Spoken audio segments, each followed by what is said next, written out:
네, 성도 여러분 안녕하십니까? 네, 오늘 사기 2과 공부하도록 하겠습니다. 사정이 있어서 좀 미리 녹음을 하게 되었습니다. 양해를 바랍니다. 2과의 제목은 느헤미야입니다. 느헤미야. 이번 교과의 전체 주제가 에스라 느헤미야죠. 에스라서와 느헤미야. 이 에스라서와 느헤미야는 그 무너진 성전 재건이 목적입니다. 무너진 성전 재건. 그래서 70년 만에 그들이 다시 재건하게 되죠. BC 586년에 그들의 성전, 그들이 자랑했던 솔로몬 성전이 무너지게 되고, 516년에 수룹바벨과 여호수아, 수룹바벨이라는 뜻은 바벨의 후예자, 그런 뜻입니다. 바벨의 후예자. 그 학개서를 우리가 잘 보게 되면, 그러니까 이 책을 공부하기 위해서는 물론 시대는 좀 틀립니다. 스룹바벨과 여호수아의 시대와 느헤미야와 에스라의 시대는 한 70 몇 년 차이가 나요. 그렇지만 이것이 연관이 되어 있습니다.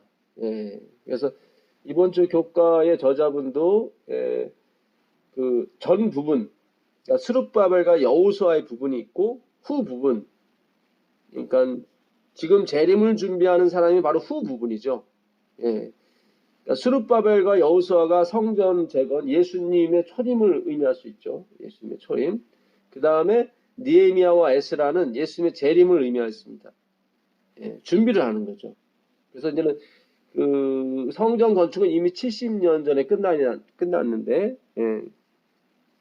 그 말씀이 백성 그 마음판에 옮겨져야 된다고 그랬죠. 그것이 이제 하나님의 주권인데, 그래서 고레스 200년 전에 예언한 이사야에서 예언한 고레스의 등장을 알리게 되죠.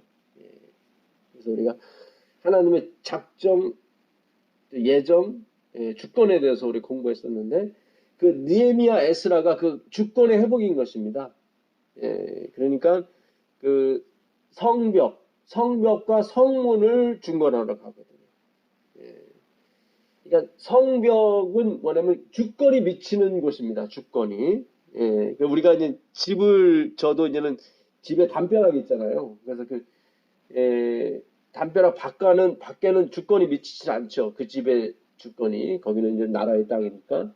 그 그 집안의 주인이 주권이 미치는 데가 어디냐면 담입니다. 그래서 담을 넘어가면 이 도둑인 거예요.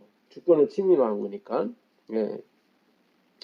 그래서 이 느헤미야서 그 에스라서는 그 성전보다는 성벽, 우리가 오늘 느헤미야서 1장, 2장을 공부할 건데요. 느헤미야가 그 동료, 형제죠. 그러니까 하나님의 말을 들었을 때 그 하나님가 그런 말을 하죠. 그러니까 그 성문이 소화됐다고, 다 무너졌다고, 그 얘기를 합니다. 그래서 1장 3절에 저희가 내게 이르되 사로잡힘을 면하고 남은 자가 그 도에서 큰 환난을 만나고 능욕을 받으며 예루살렘 성은 회파되고 성문은 소화되었나이다 하는지다. 그러니까 그 자기 동료 형제였던 하나니가 예루살렘을 갔다 왔는데 이제는 그 당시 그 다리오 왕 아니 그 아닥다스다죠. 아닥다스다 20년 BC 444년입니다. 그때 그 아닥다스다 왕의 술 맡은 관원장이었습니다. 우리가 떡 맡은 관원장, 술 맡은 관원장이 있었죠. 그 사람들은 비서실장이나 다름없어요. 그래서 왕에게 올리는 음식에 이제는 먼저 맛을 보고 독이 있는지 없는지 확인하는 사람들이라 그들의 이 책임은 굉장히 중요합니다. 그래서 그들의 얼굴에 수심이 있거나 그러면 왕이 어떤 때는 처형할 때도 있어요. 자기를 죽이려는 음모가 있다고 생각하는 거죠. 그러나 에레미야는 하나님이 택정한 사람이기 때문에 이 장에 보면 그의 수심을 왕이 물어보게 되죠. 왜 이렇게 수심이 있냐. 그래서 그때 그 예루살렘 성벽이 회파됐음을 구하게 되고 그 예루살렘 성을 중건하러 가게 됩니다. 다니엘서 9장 25절에 있는 말씀. 그래서 그 70일의 시작, 그 2300주의 시작을 알리게 되죠. BC 457년, 아닥스다스 7년입니다. 그때 이제 그 마지막 조서, 예루살렘 중건령이 내리죠. 예루살렘 성전이 아닙니다. 성입니다. 예루살렘 성 중건령이. 그때가 아닥스다사 7년입니다. 457년을 기산점으로 해서 70일에로 기한을 정하게 되죠. 그 70일에가 그 스데반이 죽는 457년부터 490년이 지나면 AD 34년입니다. 그때 스데반이 죽으면서 그러니까 7년 동안 예수님 침례 받은 쪽 7년 동안 유대에게 준 그 특혜가 이제 어디로 전 세계로 이제 퍼지게 되는 거죠. 먼저는 유대인에게 복음을 줘야 되니까 그래서 예수님이 3년 반, 제자들이 3년 반, 3년 반 내용이 사도행전의 일부가 있는 것입니다. 그래서 그 AD 34년에 예수님께서 어디로 성소로 들어가게 됩니다. 성소로 들어가게 되면 죄가 씻기게 되거든요. 그래서 죄악이 영속된다고 다니엘서 7장 24절에 나왔습니다. 기한을 정했다. 그래서 우리가 이 성소를 공부하는 건 굉장히 중요합니다. 성전이죠. 성소. 근데 그 성소와 누가 함께 있어야 되냐면 그 백성들과 함께 있어야 됩니다. 그래서 예수님이 다니엘서 그 7장에 보게 되면 7장 13절 이하에 보게 되면 나라를 받으러 옛적부터 항상 계신 이에게 나라를 받으러 가거든요. 그 나라. 그러니까 나중에 그 거룩한 성 예루살렘 성이 새 예루살렘 성이 내려오죠. 그 나라를 얘기하는 것입니다. 신부죠. 신부. 그래서 나라와 권세와 영광이죠. 그러니까 그 나라 바실레야 주권이라고 제가 전에 말씀드렸는데 주권입니다. 권세도 마찬가지고 능력이죠. 주권에서 나오는 겁니다. 그래서 그 하나님의 주권을 찾아가는 거죠. 그래서 우리가 마귀에게 이 주권을 빼앗긴 거거든요. 우리가 일제 치하를 주권을 빼앗긴 그 수치, 수모라고 그러죠. 그래서 나중에 또 보시면 2장에 하나님께서 이 성벽을 재건하라고 하시면서 다시는 수치를 당치 않게 해주겠다. 이 성벽이 없으면 아무나 왔다 갔다 막 하거든요. 그러나 성벽이 있으면 함부로 못 들어가죠. 주권이 섰다는 거죠. 그래서 이 느헤미야서는 성벽 건축, 재건축이 목적인데 그것은 하나님의 주권을 찾아드립니다. 하나님의 주권. 그래서 이번 그 교과 저자분도 이 느헤미야서를 이렇게 쓰시면서 관해서 쓰시면서 그런 말씀을 하세요. 그러니까 하나님의 문제를 해결해 드려야 된다. 하나님의 문제. 우리가 뭐 능력이 있어서 그런 게 아니라 어떤 면에서 이렇게 한쪽 면만 봤을 때 마치 하나님이 우리를 도구로 쓰는 거지만 우리가 하나님의 문제, 주권이 빼앗긴 거거든요. 그래서 이 처음에는 스룹바벨과 여호수아, 스룹바벨은 바벨론의 후계자 그런 뜻입니다. 여호수아는 다 아시는 대로 예수 그리스도, 여호수아에서 온 말이거든요. 예수 그리스도가 여호와에서 구원하시는 하나님. 그러니까 스룹바벨과 여호수아가 성전을 재건하게 됩니다. 성전을 재건하죠. 그 스룹바벨이라는 뜻이 바벨의 후예자입니다. 바벨론의 후예자. 후계자, 후손, 바벨론의 후손과 누가 여호수아, 예수가 만나서 그 스룹바벨 성전을 짓는 거죠. 굉장히 중요해요, 이게. 어떻게 하나님의 백성이 아니라 바벨론의 후예자가 그 성전을 짓습니까? 말도 안 되죠. 그게 바로 육신으로 임하신 그 인카네이션 하신 예수 그리스도. 그러니까 하나님과 사람, 의인과 죄인이 하나가 되는 거죠. 그걸 가리키는 겁니다. 이게 굉장히 성경이 깊어요. 오늘은 좀 쉽게 하려고 그랬는데 자꾸 더 어려워지네요. 어쨌든 전체적인 주제는 성전 재건, 예수 그리스도죠. 예수 그리스도의 재건인데 그 예수 그리스도가 누구와 성벽이 되는 이 성벽은 사실 율법, 울타리를 얘기하거든요. 그러니까는 그 말씀이 되는 백성을 또 의미하기도 합니다. 그래서 그것이 하나가 되어야 되는 거예요. 그래서 수룹바벨, 여호수아가 하나 되는 거예요. 수룹바벨은 뭐예요? 바벨론의 후계자, 후손이에요. 우리는 바벨론이에요. 제가 자꾸 그러잖아요. 내 백성아 나오라. 우리가 나온 사람이 아니라고. 그 안에 있다고요. 예수님이 오셔야 우리가 거기서 확실하게 나오게 되는 겁니다. 그 바벨론에서. 오해가 없길 바랍니다. 우리는 지금 칭의의 개념으로 사는 거예요. 아직 영화가 이르지 않았기 때문에 우리 아직 죄 가운데 있습니다. 그래서 오늘도 이 느헤미야가 자기도 죄악에 있다고 얘기를 합니다. 자기도 죄악에 있다고. 다니엘의 기도도 마찬가지예요. 다니엘 9장에도 보게 되면 다니엘이 자기의 죄를 백성과 함께 고백을 합니다. 그래서 예수님이 재림은 굉장히 중요한데 이 예루살렘 성이 완벽히 돼야 돼요. 그래서 이 성벽, 율법이죠. 그래서 율법이 제대로 서야 돼요. 근데 율법은 인간의 율법이 아니라 사람의 계명이 아니라 하나님의 계명이에요. 하나님만이 지킬 수 있는 계명이라 이 말이에요. 그럼 우리는 뭐냐? 우리는 그 하나님이 지키신 그 계명, 그 계명을 지키신 그 하나님, 예수 그리스도죠. 다 이루신 하나님. 그 안에 들어감으로 그분이 다 이룬 그 계명을 우리에게 전가시켜 주는 거예요. 그 능력과 은혜, 모든 것을.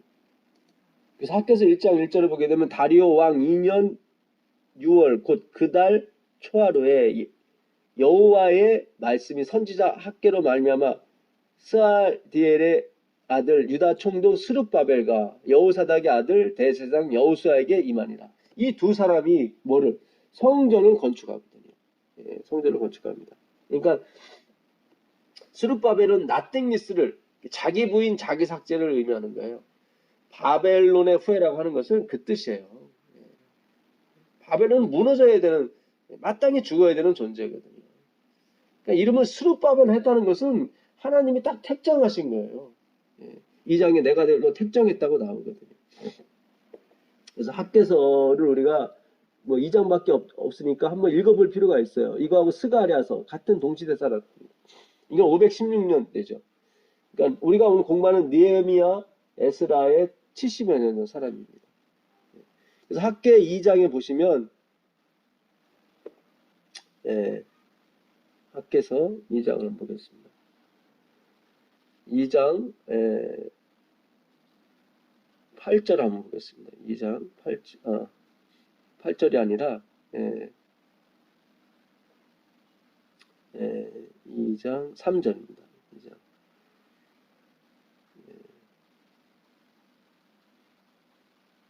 2장 3절입니다. 그러니까 스룹바벨이 지은 성전이 얼마나 초라한지 이런 말을 해요. 너희 중에 남아있는 자 곧 이전 영광을 본 자가 누구냐? 이제 이것이 너희에게 어떻게 보이는가? 이것이 너희 눈에 보잘것이 없지 아니하냐? 나오잖아요. 대성통곡을 해요. 그러니까 그 전에 바벨론에서 멸망했던 성전보다 스룹바벨, 바벨론의 후예가 진 성전은 너무 보잘것이 없는 거예요. 그러나 나 여호와가 이르노라 스룹바벨아 스스로 굳세게 할지어다. 여호사닥의 아들 대제사장 여호수아여 스스로 굳세게 할지어다. 나 여호와의 말이니라. 이 땅 모든 백성이 스스로 굳세게 하여 일할지어다. 내가 너희와 함께 하노라. 만군의 여호와의 말이니라.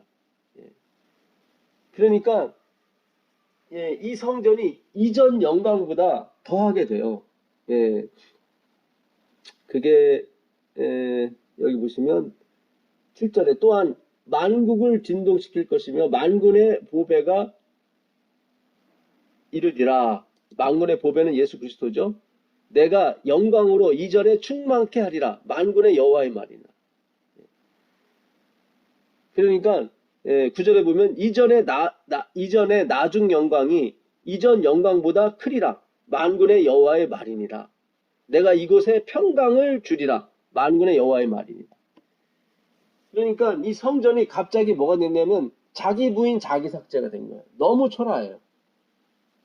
근데 하나님은 그렇게 초라하게 오시는 예수님을 증거하기 위해서 이 성전을 이렇게 만든 거예요. 제가 지난주에도 말씀드렸지만 헤롯이 너무 초라하니까 이걸 재건축한 거예요. 그러니까 하나님이 무너뜨리신 거예요. 그러니까 이 nothingness, 그러니까 무너뜨렸다는 얘기는 뭐예요? nothingness를 만들었다는 거죠. 자기 사기, 자기 부인, 자기 삭제, 자기 부인.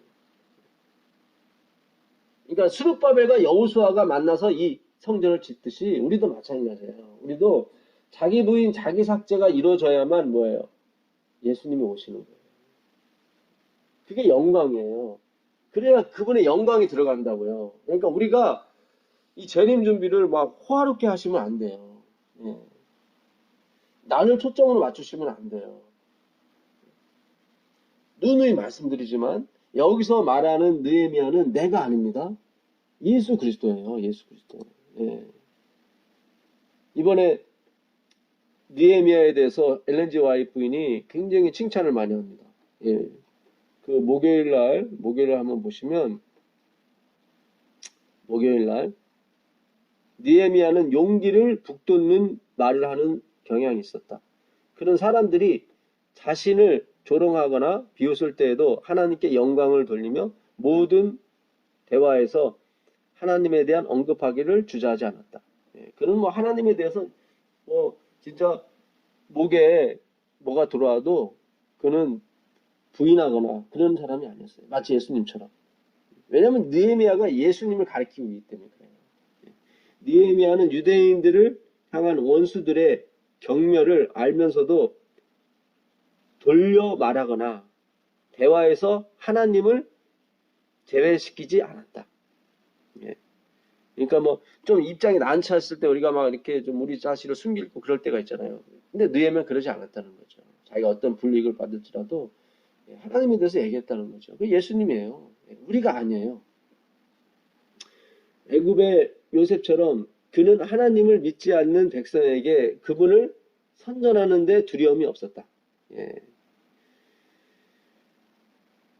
자, 그 다음에 또 보시면 선지자왕 638페이지입니다. 느헤미야의 온 영혼은 그가 착수한 사업 속에 있었다. 그의 소망, 그의 활동력, 그의 열성, 그의 결심은 전염되어 다른 사람들을 같은 고귀한 용기와 고상한 목적으로 고치시켰다. 그러니까 전염이 되는 거예요. 느헤미야의 열심이. 우리는 하나님의 열심이 우리의 열심이 돼야 돼요. 우리의 열심이 하나님의 열심이 되면 안 돼요. 그러니까 엘리야가 내가 하나님에 대하여 열심히 특심하다고 그러잖아요. 근데 하나님 뭐라고 하세요? 엘리야 열왕기상 19장 13절 보게 되면 14절입니다. 저가 대답하되 내가 만군의 하나님 여호와를 위하여 열심히 특심하오니 여기 나오잖아요. 하나님에 대해 열심히 특심하다는 거예요. 그랬더니 15절에 여호와께서 저에게 이르시되 너는 내 길을 돌이키라는 슈브 회개하라는 거예요. 너의 열심으로 천국 가고 이 사업을 하는 것이 아니라 하나님의 열심으로 하는 거다. 그 얘기예요. 너는 네 길을 돌이켜 회개하여 광야로 말미암아 다메섹에 가서 이르거든 하사엘에게 기름을 부어 아람 왕이 되게 하고 너는 또 님시 아들 예후에게 기름을 부어 이스라엘 왕이 되게 하고 또 아벨무올라 사밧의 아들 엘리사에게 기름을 부어 너를 대신하여 선지자가 되게 하라. 세 사람 아람 왕 이방 왕이죠. 하사엘에게 기름을 부어 왕이 되게 하고 이스라엘 예후에게 기름을 부어 왕이 되게 하고 기름을 부다는 건 메시아라는 거예요. 메시아가 계속 등장하는 거예요. 이방적인 메시아, 이스라엘 왕적인 메시아, 다시 선지자적인 엘리사에게 기름을 부으라. 왜 기름을 부는지 그 이유가 나중에 17절에 나옵니다. 하사엘의 칼을 피하는 자를 예후가 죽일 것이요 예후의 칼을 피하는 자를 엘리사가 죽이리라. 왜 엘리야가 도망했습니까? 갈멜사가 승리했는데 이세벨이 안 죽었어요. 19장 1절에 보니까 이세벨이 시퍼렇게 살아있더라고요. 그러니까 아합이 가서 이세벨한테 얘기하는 거예요. 엘리야가 당신의 그 선지자들 바알과 아세라 선지자 850명을 다 죽였다. 그러니까 이세벨이 내가 살아있느라 너를 반드시 죽일 거라고 했단 말이죠. 그리고 하나님에 대해서 열심히 특심했지만 그게 들통이 났다. 폭로가 된 거예요. 예. 그 열심히 한계가 있다는 것을. 그때 하나님이 얘기하시잖아요. 너는 가서 하사엘에게 기름 부어 왕이 되게 하고 예후에게 기름 부어 왕이 되게 하고 엘리사에게 기름 부어 선지자 되게 해라. 하사엘이 못 죽인 사람 누가? 예후가 죽일 것이고 예후가 못 죽인 사람 엘리사가 죽일 것이다. 그 누구 얘기하는 거예요? 이세벨 얘기하는 거예요. 그러니까 네가 죽이는 게 아니다, 이세벨. 너의 열심으로 죽이는 게 아니라 나의 열심으로 죽이는 거다. 그 얘기를 하는 게 하나님께서요. 그것도 세 번의 열심이 있다. 하사엘에 대한 열심, 예후에 대한 열심, 엘리사에 대한 열심. 다 이게 하나님을 상징하는 거거든요. 세 분의 하나님이 열심을 낼 것이다. 그래서 우린 오늘 느헤미야의 열심을 보시면 안 되고 예수님의 열심을 보셔야 돼요. 그러니까 자꾸 이 교과 죄송합니다. 예, 제가 또 교과 저자분을 또 비평하는 것 같아서 마음이 좀 그런데요. 어쨌든 우리가 이제 주님께 가기 위해서는 성경을 똑바로 봐야 되거든요. 이 성경이 다 내게 대하여 예수께 대하여 증거하고 있다는 것을 우리가 이제 공부를 해야 됩니다. 누구 눈치를 볼 필요가 없어요. 그동안 해왔잖아요, 우리가. 근데 남은 게 없잖아요. 점점 허물어지고, 점점 백성은 허물어져, 성경은 허물어지는 것만 보잖아요. 하나님의 주권이 사라지고, 인간의 주권, 인본주의가 자기 부활하고 있기 때문입니다. 자꾸, 교과에서도 느헤미야가 이렇게 했으니까 우리는 이렇게 가야 된다, 어떻게 할 것인가, 자꾸 이렇게 간단 말이죠. 어떤 하나님이 예배하셨다, 준비하셨다, 그런 말씀도 있어요. 있긴 있지만, 한쪽에서는 다시 또 뭐예요? 우리의 행위를 자꾸 독려한다고요. 이건 우리 행위를 독려해서 될 문제가 아니에요. 집의 문제가 아니에요. 위치의 문제예요. 장소, 그러니까 장소. 네가 어디 있느냐. 엘리야에게도 네가 어디 있느냐 말씀하시잖아요. 우리 배웠지 않습니까? 반석 위에 있는지 모래 위에 있는지 지금 위에 있는 집이 문제가 아니에요. 위에 있는 어떤 공력, 업적 그게 문제가 아니에요. 다 공력, 집이 있으면 뭐예요? 비가 오면 비는 뭘 뜻합니까? 성령이죠, 성령. 성령께서 오셔서 하시는 일은 뭐예요? 하나님의 말씀, 예수님의 말씀을 기억나게 해주세요. 예수님의 영광을 드러나게 해주시고. 그게 곧 뭐예요? 죄에 대하여, 의에 대하여, 심판에 대하여 세상을 책망하시는 거예요. 그때 뭐예요? 반석 위에 지은 집은 나띵리스, 자기 부인 상태에서 지었기 때문에 무너지지 않지만 모래 위에 지은 집은 뭐예요? 바다 모래, 인본주의죠. 용이 분노하에 돌아가서 바다 모래 위에 섰잖아요. 하나님의 계명과 예수의 증거를 가진 자들로 싸우려고 섰잖아요. 그들은 어디서 섰어요? 시온산에 섰잖아요. 시온산은 다 돌산이에요. 바위산입니다. 예루살렘 성전에 있는 산이죠. 그리스도의 기초 위에 십자가의 보혈 위에 세운 거예요. 그 십자가의 보혈은 반드시 자기 부인된 마리아들, 그 마라의 쓴물이라고 그랬죠. 마리아는 마라에서 왔다. 주님, 저는 진짜 도저히 사람들이 함께 할 수 없는 그 쓴물입니다. 그 사람들만이 십자가로 가까이 가는 거예요. 그게 중요합니다. 그래서 우리가 느헤미야를 보시면 안 되고 느헤미야는 누구를 상징해요? 그리스도를 상징하는 일종의 사사와 같은 사람. 그런 삿같음만 줘요. 평온함이 있긴 하지만 항상 가라앉은 평온함이에요. 흙탕물이 가라앉은 사람. 예수님은 샬롬입니다. 여호와 샬롬. 완성하는 거예요. 끝내는 거예요. 그래서 족보도 예수님대로 끝나요. 아브라함부터 다윗까지 14대, 다윗부터 바벨론 유스까지 14대, 바벨론 유스부터 예수 그리스도까지 14대예요. 그리고 없어요. 그 위에 42대, 14대, 14대, 14대, 모든 14대에 그 다윗을 숫자로 풀면 14가 되거든요. 아브라함과 다윗의 조상 예수 그리스도니까. 그 42대로 끝이 나요. 뭐가요? 죄악이요. 그래서 죄악이 영속된다고 하는 거예요. 영속. 예수님이 다 안고 돌아가셨기 때문에 더 이상 죄의 후손은 없는 거예요. 의의 후손만 나오는 거죠. 그래서 예수님의 부활이 중요한 것입니다.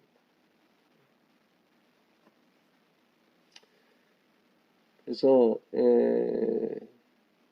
제가 이제 카톡에도 말씀을 약간 올렸었는데 니에미아는 위로라는 뜻입니다. 위로. 이 보혜사 파라클레토스라는 게 위로하다는 뜻이거든요. 돕는다. 에스라는 에체르의 손말인데 에체르 돕는 배필할 때 에체르예요. 돕는 배필. 그러니까 하와가 실패를 했죠. 그래서 돕는 배필 그리고 보혜사를 영원토록 주시는 거예요. 요한복음 14장 14절 15절에 보면 16절이네요. 내가 보혜사 성령을 너희가 영원토록 함께할 것이다. 그리스도의 영이죠. 그리스도의 영. 그래서 느헤미야 에스라는 다 돕다 위로하다 그런 보혜사라는 의미와 상통합니다. 그러니까 이들은 뭐예요? 말씀을 세우기 위해서 하나님이 보내신 거예요. 그것이 상징적으로 이제는 성전이라는 성벽이라는. 그래서 예수 그리스도는 뭐예요? 성전이시고 성벽은 율법이에요. 말씀이에요. 이 성벽이 이 말씀이 다시 회복이 돼야 돼요. 바로 우리를 말합니다. 우리 하나님 백성들. 그래서 예루살렘 그 성벽에는 그 12보성이 있죠. 12지파를 상징하는.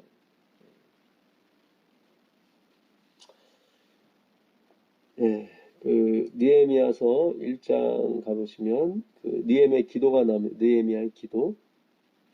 4절 5절은 이번 주의 기억절입니다. 내가 이 말을 듣고 앉아, 그러니까는 성벽이 무너졌다는 그 말을 듣고 앉아 울고 수일 동안 슬퍼하며. 그래서 바벨론이 무너졌다고 그러죠. 바벨론 성벽이 무너지는 거예요. 무너졌다 큰 성 바벨론이. 여리고 성이 무너졌죠. 성벽이 무너진 겁니다. 울고 수일 동안 슬퍼하며 하늘의 하나님 앞에 금식하며 기도하여. 금식이라는 말은 자기를 괴롭힌다는 말인데 그 괴롭힌다는 말, 그거는 자기를 모독한다는 뜻이 있습니다. 그러니까 금식은 나를 자랑하려고 나 금식해 이런 거 하는 게 아니라 자기를 모독하는 거예요. 역시 뭐예요? 스룹바벨. 나는 나는 마귀의 자식입니다. 이렇게 자기를 삭제하고 자기를 뭐예요? 부인하는 그런 단계로 가는 것이 진정한 하나님의 자녀의 모습이에요. 그것이 그 낮아짐의 그 원조가 누구냐면 하나님이에요. 종의 본체, 모르페. 하나님의 본체인데 종의 본체가 되시잖아요.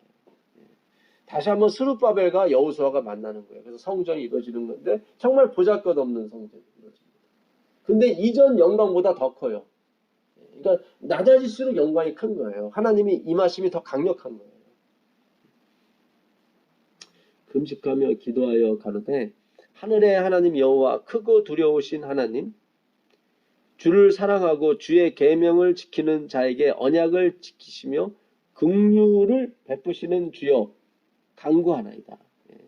그러니까 먼저 그 언약을 지키시는 분, 긍휼을 베푸시는 분을 알아야 돼요. 그래야 기도가 나와요. 왜 이 느헤미야가 기도의 첫 구절에 언약을 지키시고 긍휼을 베푸시는 그 신실한 하나님에 대해서 쓰게 되냐면 아부를 떨기 위해서 그런 게 아니라 이걸 경험했기 때문에. 우린 자꾸 경험 없이 이런 기도를 해버리면 아부를 떠는 게 되버립니다. 그러면 그 기도가 안 돼요. 형식상의 기도 역시 십자가의 보혈이 없는 기도가 되는 거죠. 그러니까 먼저 우리가 하나님의 언약 지키심에 신실하심 그리고 그분의 긍휼이 많으신 그분의 그 은혜를 우리가 먼저 체험해야 되는 것입니다. 그래야 이 기도가 나오는 거예요. 그래서 먼저 이렇게 나오는 거예요. 그러니까 너희가 나를 택한 것이 아니고 하나님이 우리를 먼저 택했다는 걸 우리가 깨달아야 돼요. 뭐로? 말씀으로. 우리가 먼저 하나님을 사랑하는 게 아니라 하나님이 우리를 먼저 사랑을 부어줬기 때문에 우리가 하나님을 사랑하는 거예요. 이제 주의 종 이스라엘 자손을 위하여 주야로 기도하며, 그냥 자지 않고 졸지도 않고 쉬지도 않고 주야로 기도한다는 뜻은 뭡니까? 예수님께서 지금 지성소에서 우리를 봉사하시는 걸 지금 표징하는 거죠. 제가 계속 말씀드리잖아요. 느헤미야는 누구다? 예수 그리스도다. 근데 실제는 아니다. 표징만 하는 거지. 예표만 하는 거지 그가 실제는 아니다. 이스라엘 자손의 주 앞에 범죄함을 자복하오니 이거 나오죠. 느헤미야가 뭐예요? 자기도 죄인이라는 거죠. 실제로 죄인이지만 예수님은 아니었죠. 근데 우리 죄를 다 뒤집어 썼기 때문에 예수님이 같이 간 거예요. 우리가 회개를 해야 되는데 예수님이 대신 회개를 해주신 거죠. 그게 십자가 사건인 것입니다. 주 앞에 범죄함을 자복하오니 주는 귀를 기울이시며 눈을 여시사 종의 기도를 들으시옵소서. 나와 나의 아비집이 범죄하여 주를 향하여 심히 악을 향하여 주의 종 모세에게 주께서 명하신 계명과 율례와 규례를 지키지 아니하였나이다. 그렇죠. 지키지 않았죠. 근데 여기 위에는 어디죠? 5절에 보니까 가로되 하늘의 하나님 여호와 크고 두려우신 하나님이여 주를 사랑하고 주의 계명을 지키는 자에게 언약을 지키며 긍휼을 베푸시는 주여. 그러니까는 여기서는 주의 계명을 지키는 자에게 언약을 지키며 긍휼을 베푸시는 주여라고 나왔단 말이죠. 그 5절에는 아까 제가 먼저 하나님의 사랑을 알아야 된다고 그랬잖아요. 언약을 지키시고 긍휼을 베푸시는. 근데 지금 느헤미야는 주의 계명과 율례를 지키는 자에게 언약을 주고 긍휼을 베푼다고 나왔거든요. 이것만 보게 되면 다시 율법주의 행위로 말미암아 의로 가는 거예요. 근데 이번 주 교과에 정확하게 이거를 이렇게 잘 해석은 안 하시는 것 같아요. 그렇다고 뭐 계명을 지켜라 이쪽으로 간 것도 아니지만 이걸 은혜로 풀지를 않으셨어요. 근데 여기서 하나 짝을 찾게 된 거죠. 그게 7절이죠. 분명히 아까는 5절에서는 기도를 할 때 느헤미야가 하나님은 언약을 그러니까 하나님의 계명을 지키는 사람에게 언약을 지키고 긍휼을 베푼대요. 반대로 계명을 안 지키면은 뭐예요? 언약을 지키지 않으시고 주님도 긍휼을 베풀지 않은 심판을 한단 말이죠. 근데 7절에서는 주를 향하여 심히 악을 향하여 주의 종 모세에게 주께서 명하신 계명과 율례와 규례를 지키지 아니하였다고 나오잖아요. 잘 보세요. 이게 우리가 여호수아에서도 우리가 한번 배웠어요. 여호수아서 24장 15절, 신명기 30장 15절, 31장 16절 이하도 똑같습니다. 전반부는 오늘날 너희가 섬길 자를 택하라고 나와요. 나와 내 집은 여호와를 섬기겠다고 나와요. 그랬더니 백성들이 뭐예요? 다 같이 일심으로 내가 하나님만 여호와만 섬기겠습니다 라고 고백을 해요. 근데 다시 그 18절에 여호수아가 그러죠. 너희는 결코 여호와를 섬기지 못할 것이다. 그래서 이게 항상 같이 가요. 율법이 등장하는 목적이 그거예요. 너희는 절대로 이 성벽을 못 넘는다. 너희 힘으로는. 그래서 문으로 와야 된다. 그 문이 누구예요? 예수 그리스도. 그래서 우리가 율법이 된다는 얘기는 그런 뜻이에요. 너희는 결단코 너희 힘 스스로는 이걸 못 넘는다. 이걸 우리가 공포를 해야 돼요. 그래서 이 율법이 높으면 높을수록 좋은 거예요. 우리가 전하는 율법이 정말 높으면 높을수록 좋은 거예요. 그래서 사람의 계명이 아니라 하나님의 계명이 돼야 돼요. 사람의 계명은 뭐예요? 사람이 지킬 수 있는 계명입니다. 하나님의 계명은 하나님만이 지킬 수 있는 거예요. 부자 법관에도 예수님이 그러셨잖아요. 근데 그 부자 법관은 자기가 계명을 다 지켰다고 그러잖아요. 그랬더니 하나님 뭐라고 그러세요? 내 소유를 다 팔아서 죽어 날 따르라. 근데 못 따라오잖아요. 제자들이 아니 저렇게 계명을 열심히 지킨 사람이 하늘나라 못 가면 누가 가겠습니까? 그랬더니 예수님께서 사람은 할 수 없을 때 하나님은 할 수 있다. 마태복음 19장 26절입니다. 그래서 하나님의 계명인 거예요. 사람의 계명이 아니라. 사람은 할 수 없어요. 근데 이 바리새인들, 유대인들은 뭐예요? 사람의 계명으로 교훈을 삼아 가르쳤단 말이죠. 그러니 마음은 내게서 먼 거예요. 이게 예수님만이 지킬 수 있는 계명으로 가르쳤으면 다 마음이 누구한테? 예수님한테 갔을 텐데 사람이 지킬 수 있다는 쪽으로 다 가르쳤기 때문에 이것이 마음이 자기한테 갔던 거예요. 예수님한테 안 가고. 그러니까 예수님 못 받아들이는 거예요. 예수님의 구속과 속죄를 못 받아들이는 거예요. 그 성소 제도가 4,000년 동안 그것을 계속 얘기했는데 그들은 이 패러다임, 인식 체계, 생각하는 체계가 하늘에 맞지 않았기 때문에 그 하늘의 방향이 아니었기 때문에 계속 예수님께로 가는 방향으로 갔어야 되는데 그 성전 주위만 100km로 200km로 혹은 1000km로 뱅뱅 돌았던 거예요. 그건 위치로 봤을 땐 제로예요. 그러니까 예수님이 계속 내가 어디 있느냐 어디 있느냐. 죄는 이 경향성입니다. 방향성이에요. 그러니까 어디로 기울어져 있느냐 그것이 의고 죄인 것입니다. 그걸 구분하는 거예요. 다시 한번 말씀드립니다. 죄와 의는 경향성, 지향성입니다. 내가 뭔가 온전히 이뤘다도 아니고 뭘 했다는 것도 아니에요. 내가 지금 어느 방향으로 가고 있느냐 그 경향성이에요. 경향성. 내가 항상 나 자신을 부인할 나는 아무것도 아닌 존재입니다. 주여 저는 마귀 자녀입니다. 예수님이 너희 아비는 마귀다 했을 때 예 주님 맞아요. 저는 진짜 마귀의 부하고 마귀의 자녀입니다. 그게 다 누가 고백한 거예요? 구원받은 사람이 그렇게 고백을 한 거예요. 바울은 죽을 때 뭐예요? 그 마귀 자녀 중에 내가 최고다 그런 거예요. 나는 죄인 중에 괴수다 이렇게 나오고. 그래서 하여튼 느헤미야의 그 기도와 언행에는 항상 주의 선하심이 나옵니다.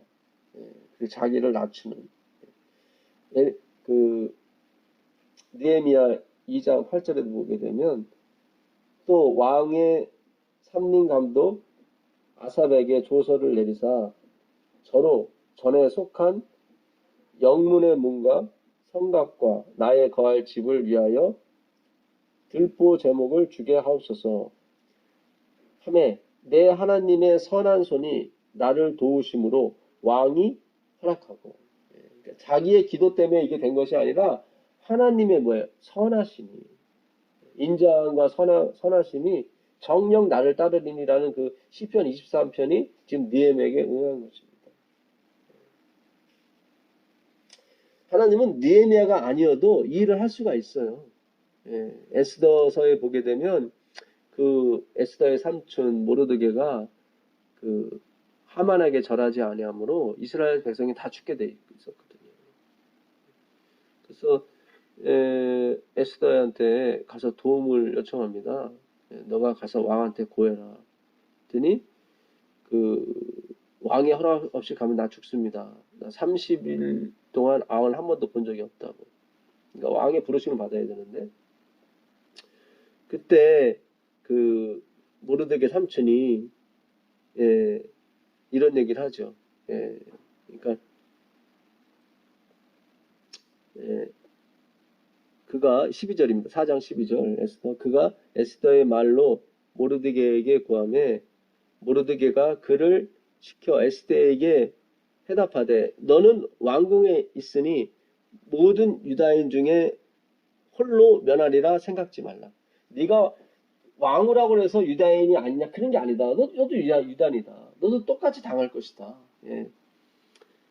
이때에 네가 만일 잠잠하여 말이 없으면 유다인은 다른 데로 말미암아 노임과 구원을 얻으려니와 너와 내 아비 집은 멸망하리라.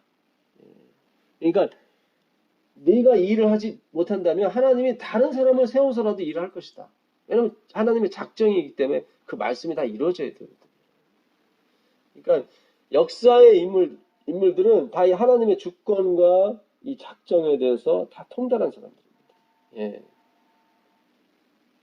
그러니까 이번 주 교과에도 저자분께서 우리가 어떤 일을 할 때 반대를 많이 만난다고 그래요. 그러니까 이번에도 그 아닥다스다 왕이 조서를 써줬지만 그 사마리아의 그 총독 산발랏 그 다음에 암몬의 총독 도비야 그 다음에 그 모압의 게셀 총독에게 편지 썼지만 그들이 협조를 안 해요. 왜냐하면 이스라엘이 다시 일어나서 그들보다 강해질까봐 두려워서 협조를 안 합니다.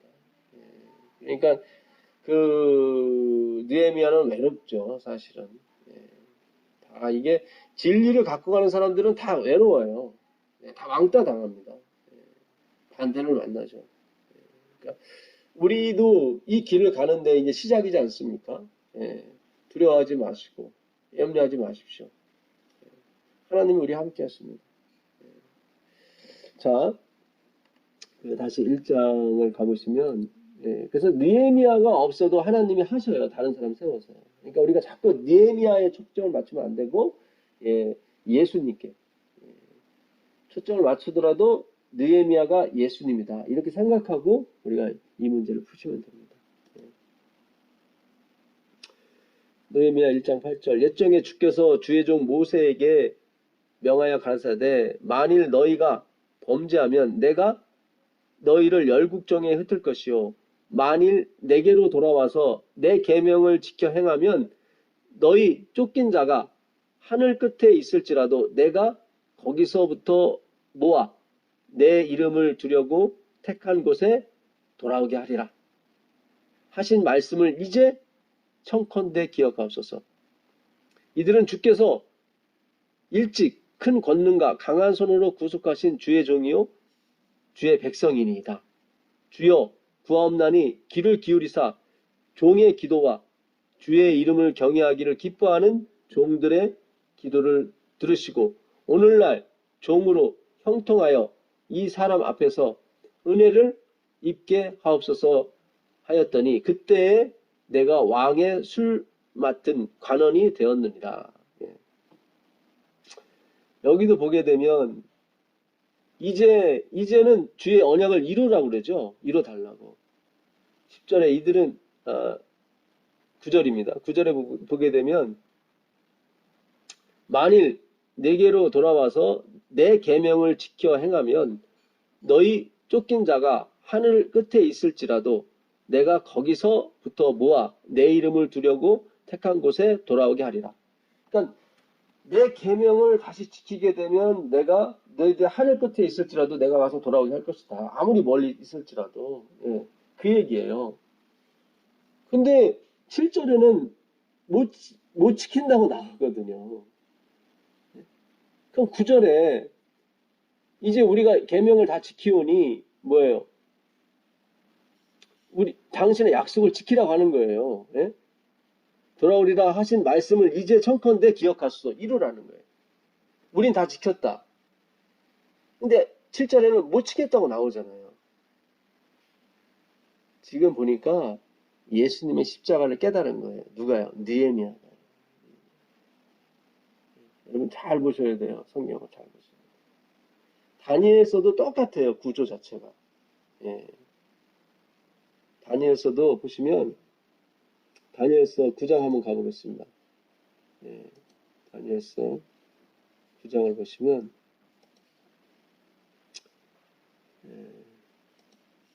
다니엘서 9장입니다. 자, 다니엘서 9장을 가보시면 다니엘이 기도하는 장면이 나옵니다. 그 다리오 원년 때 다니엘서 9장입니다.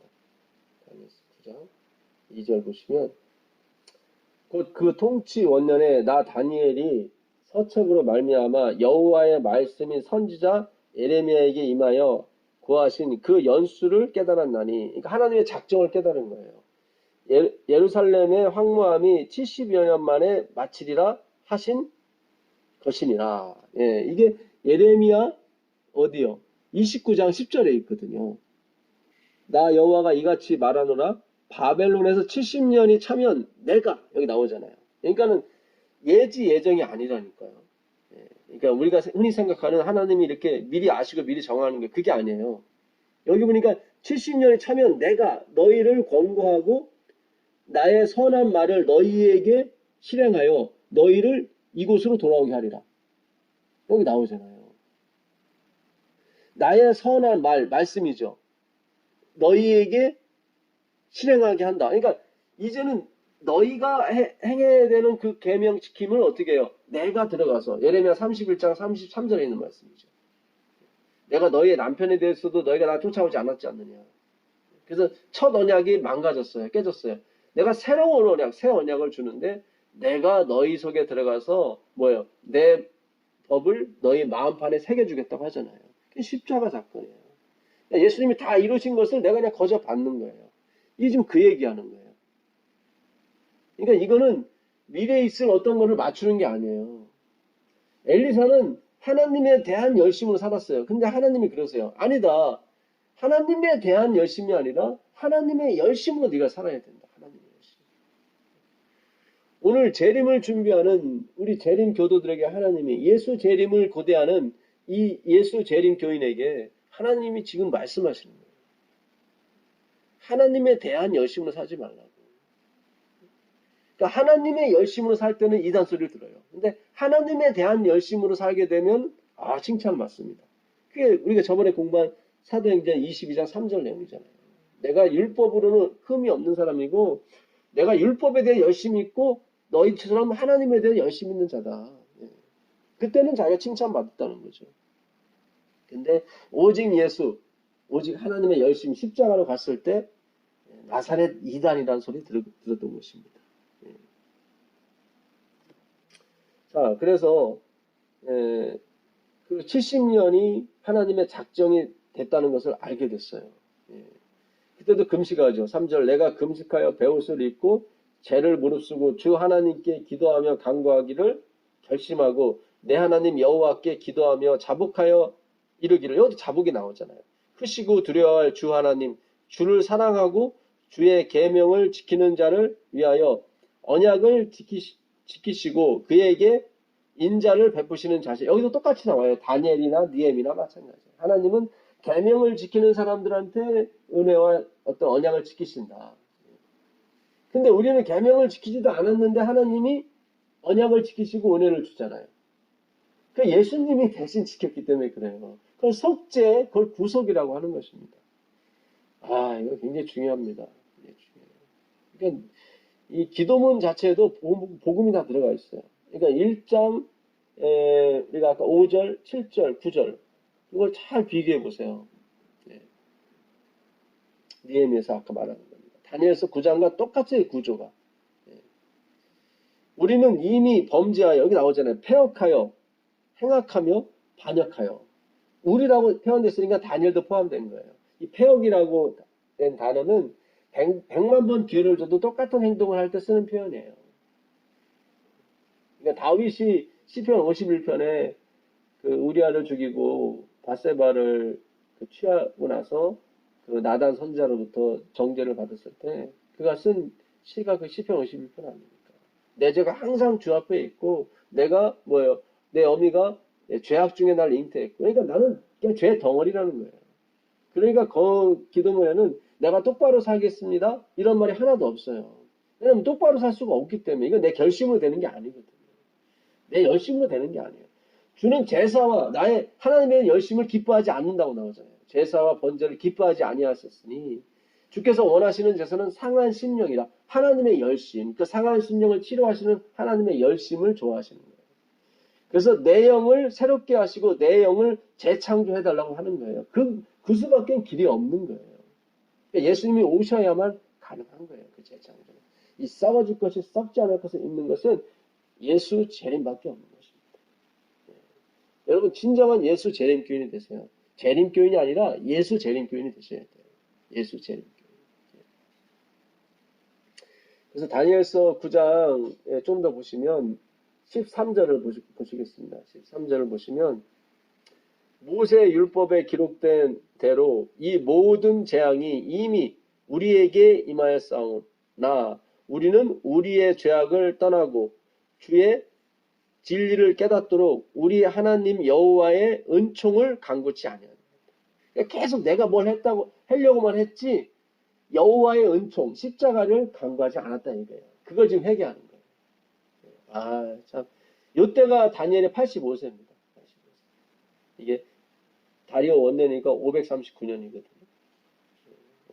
BC 539년이면 61, 605년에 잡혀왔으니까 66세, 17살에 잡혀왔죠.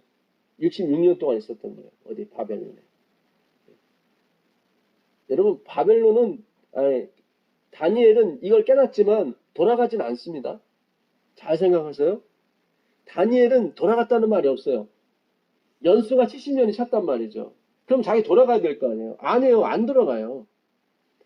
그냥 바벨론에서 죽어요. 페르시아에서. 그 얘기는 뭐예요? 하나님이 작정한 사람이 따로 있다는 얘기죠. 다니엘은 그냥 깨닫고 말해주는 사람이지 그가 돌아간 사람이 아니에요. 예루살렘으로. 그 일은 다른 사람이 한다고요. 그러니까 이 다리오 원년이 85세가 아니라 83세네요. 17살에 잡혀와서 66년 동안 있었으니까 83세입니다. 그러니까 83세에 이걸 거의 죽기 일보 직전에 이걸 깨닫는 거예요. 하나님의 은총. 그러니까 이거는 하나님이 열어주셔야 깨닫는 거지 우리 지혜로 깨닫는 것이 아닙니다. 다시 한번 말씀드리지만 다니엘은 예루살렘으로 돌아가지 않았습니다. 다른 사람 작정된 사람이 있는데 그 수룹바벨과 여호수아였어요. 그 사람들이 돌아가서 뭐예요? 성전을 지었던 것입니다. 그러니까 다 표징이에요. 돌아가면 구원받고 그런 의미이 아닙니다. 표징이에요. 예수님께 돌아가야 구원받는다는 어떤 예표지 그렇게 하면 구원받고 그런 게 아닌 것입니다. 18절 다니엘서 9장 18절을 보시면 다니엘서 9장 18절 다니엘이 다시 돌아가지 않았다는 것은 굉장히 중요합니다. 중요해요. 그가 말했어요. 70년이 찼다. 이제 돌아가라. 고레스도 돌아가라 그랬어요. 다니엘 안 가잖아요. 그 다니엘서 10장 1절에도 고레스 3년에도 그가 또 계시를 받잖아요. 어디에서? 바벨론에서요. 페르시아에서. 18절 나의 하나님이여 귀를 기울여 들으시며 눈을 떠서 우리의 황폐된 상황과 주의 이름으로 일컫는 성을 보옵소서. 우리가 주의 앞에 간구하는 것은 우리의 의를 의지하여 하는 것이 아니요 주의 큰 긍휼을 의지하여 함이니이다. 나오잖아요. 자기도 의가 있어요. 근데 그건 뭐예요? 똥기저귀 같은 더러운 의예요. 이사야 64장 6절에 그러잖아요. 우리 의는 다 더럽다고. 그거를 이사야도 늙음하게 64장이 깨닫지 않습니까? 다니엘도 마찬가지입니다. 그만큼 율법주의가 셌어요. 되게. 자기 의가 강했다 이 말이죠. 이렇게 고백을 하니까 하나님께서 어떻게 해요? 24절입니다. 70일에로 기한을 정하죠. 24절 보시면 내 백성과 내 거룩한 성을 위하여 70일에로 기한을 정하였나니 허물이 마치며 죄가 끝나며 죄악이 영속되며 영원한 의가 드러나며 이상과 예언이 응하며 또 지극히 거룩한 자가 기름 부음을 받으리라. 예수 그리스도. 정확히 말하면 지극히 거룩한 성소, 장소를 의미합니다. 장소. 근데 그 성소가 기름 부음을 받을 때 제사장도 대제사장도 함께 받아요. 그래서 거룩한 자가 기름을 받으리라도 맞습니다. 틀린 건 아닙니다. 그러므로 너는 깨달아 알지니라. 예루살렘을 중건하는 영이 날 때부터. 이게 바로 그 느헤미야 그러니까 아닥사스다 7년. 지금 느헤미야서는 아닥사스다 20년에 벌어진 일입니다. 그러니까 아닥사스가 중건령을 내렸을 때 마지막으로 예루살렘 성이죠. 그때부터 그 13년이 또 지난 상태에 느헤미야가 또 보수하러 가는 거예요. 기름 부음 받은 자가 곧 왕이 일어나기까지 7일에가 60일에가 지날 것이요. 그때 곤고한 동안에 성이 중건하여 지려니와. 그러니까 69일에가 지나게 되면 그게 493년입니다. 497년, 493년 지나면 AD 27년입니다. AD 0년이 없기 때문에 1을 더 더해야 돼요. 27년은 예수님께서 침례 받으신 해입니다. 거기서 3년 반, AD 31년에 돌아가시죠. 그래서 오늘 우리가 느헤미야 기도와 다니엘의 기도를 서로 비교하면서 오늘 또 봤습니다. 예. 그러니까 오늘 느헤미야의 칭찬에 대해서 엘렌 지 화이트도 그렇고 저자분도 그렇고 엄청 합니다. 그렇게 계속 가다 보면은 느헤미야를 본받자가 돼요. 근데 우리가 성경에서 본받을 위인은 없습니다. 오직 예수님만을 본받아야 돼요. 왜냐면 그들에게는 생명이 없기 때문에 그래요. 그러니까 성전 재건은 예수님 재건이지, 말씀 재건이지, 성전 자체를 재건하는 게 목적이 아니에요. 다 마찬가지, 제사들도 마찬가지고, 그거 자체가 목적이 아닌 것입니다. 그들이 스룹바벨 성전을 보고 울었다고 하는 것은 뭘 몰라서 그런 거예요. 그 나띵리스로 오시는 그 하나님을 봐야 되는데 그걸 보지 못하고 자기들이 이룬 것에 대한 허망과 실망에 대해서 우는 거죠. 자꾸 자기 자신이 자꾸 목적이 되고 표적이 됐기 때문인 것입니다. 오늘 이과 느헤미야 위로자 그래서 우리가 공부를 했습니다. 성경 느헤미야서를 한번 읽어보시고 1장, 2장 읽어보시고 이걸 들으시면 더 좋을 것 같아요. 오늘 2장을 많이 못 다뤘습니다. 2장은 그 아닥다스다 왕 앞에 쓰게 되죠. 그가 2장 4절에 잠깐 묵도하게 됩니다. 왕이 물었을 때 그에 대답하기 위해서. 그는 그 기회를 보기 위해서 1장 후에 4개월을 기다립니다. 기다립니다. 하나님이 움직일 때까지 기다리는 거예요. 그 기회를 엿보기 위해서. 그 하나님의 때라고 하는 거예요. 인간의 때와 하나님의 때가 있는데 그건 시기가 틀립니다. 시간, 카이로스가 있고 크로노스가 있어요. 크로노스는 인간의 때고 카이로스는 하나님의 때. 때가 참여할 때도 다 하나님의 때에 오시는 거예요. 그러니까 느헤미야는 항상 그런 앞서가지 않는 상태, 하나님보다 앞서가지 않는 상태. 화이픈이 그러잖아요. 많은 사람이 실패해. 특히 목사들이 실패하는 이유 중에 가장 큰 이유가 하나님보다 앞서가기 때문입니다. 아무리 좋은 선교 계획, 선교 방법이 있을지라도 그건 하나님이 아니에요. 그러니까 우리가 어떤 일이 벌어지게 되면 꼭 우리는 어떻게 그 일이 이루어졌을까 하고 그 방법을 찾기 쉬워요. 근데 그거는 아주 위험한 것입니다. 하나님은 수천 가지, 수만 가지 방법이 있으세요. 다 같지 않습니다. 그래서 그 2장 18절에도 하나님의 선한 인도함을 그가 또 백성들한테 얘기를 합니다.